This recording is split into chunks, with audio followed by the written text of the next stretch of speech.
kapuso, naririto po tayo ngayon sa Deparo Elementary School kung saan kasama po ang unang hirit syempre sa pag-iinspeksyon natin, ukol syempre doon sa direktiba ng Department of Education na kailangan dapat masusustansyang pagkain ang inihahain sa mga school canteen. Tulad na lamang nito, nandito tayo sa Deparo Elementary School sa Caloocan. Sabi ko nga, nakikita natin na meron din sila mga binibenta, of course, dito, na mga biskwit, meron din po dito mga cupcakes, Pero, ang talagang nakakatuwa at bihira na natin nakikita sa mga school canteen, ay yung mga lutong bahay. Nakikita natin, meron ng mais, meron mga saba ng saging, at syempre ang masustansyang hard-boiled egg na paborito ko rin yan tuwing umaga. At may mga puto, ayan po ay inihahain sa mga estudyante dito po sa elementarya.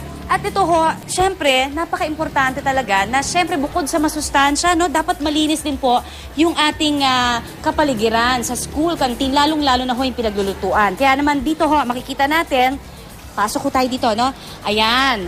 May niluluto pa rin sopas, Kaya naman, ngayon pong umagang ito, tatanungin natin, ano-ano nga ba ang dapat talaga na inihahain, lalong-lalo na sa mga maliliit na katawan ng mga elementarya, para lalo silang ganahan sa kanilang pag-aaral. Kaya makakasama po natin ngayon ang guro rin mismo dito sa Deparo Elementary School at nagsisilbing nutritionist din, si Miss Roselia Cervantes. Good morning po sa inyo, ma'am. Welcome sa unang hirit.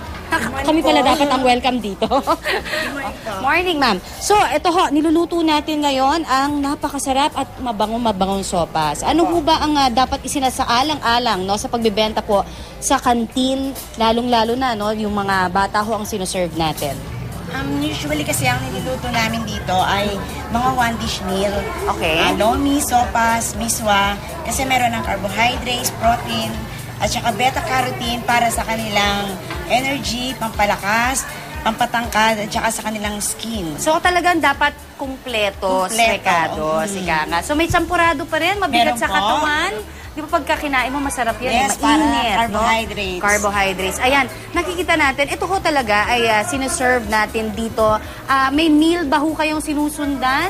Meron po. Araw-araw nag-iiba naman yan, hindi naman pare-pareho. Variety po, iba-iba araw-araw. So actually, ito ay napakaganda na ehemplo para dun sa iba pang mga eskwelahan na pampubliko rin, para makita nila na hindi naman basta lang talagang pinapasok lang yung mga estudyante. Bahala na, di ba, kung anong kakainin. Dahil nagsisilbi pangalawang tahanan. Kasi minsan pumapasok sila ng hindi pa kumakain. Correct. At sabi ko nga, ito ay nagsisilbing pangalawang tahanan, ng mga estudyante. So dapat, kung ang ine-expect natin sa bahay, na ipapakain natin ng mga nutritious, mga masusustansya, dapat ganun din sa eskwelahan. Alright, thank you very much, Miss Roselia.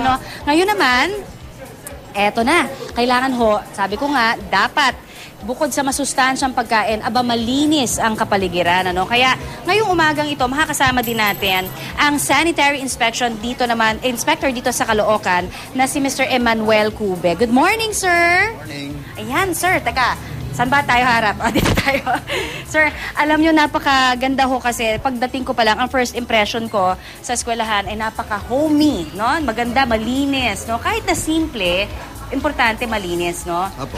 Ano ang nakikita natin dapat na guidelines, Para dun sa kaalaman na rin ng iba pa mga pampublikong eskwelahan? Actually, yung food preparation nila, ang dapat nabigyan tuon talaga dyan. Kasi yung mga bata, kung makakita nyo, mapapansin nyo, kumakain na sila. So, kailangan yung kalinisan sa pagprepara ng pagkain talaga yan. Exactly, Hindi, at saka yung papaligiran, sir. Actually, yung kapaligiran, dapat talaga maayos yan. Oo. So, pagka kayo nagko-conduct ng inspeksyon, ano ang unang-unang isinasaalang-alang? Bukod sa sinasabi natin, syempre, na malinis. Ano ba pag sinabi nating malinis, ano ang kwalifikasyon nyo doon? Actually, yung mga kapakanan ng mga bata, ang natin dyan. Alright. So talagang iniisa-isa ba yan? Thorough inspection ito sa Caloocan? Oo. Kung susundin naman natin kasi napakarami yan.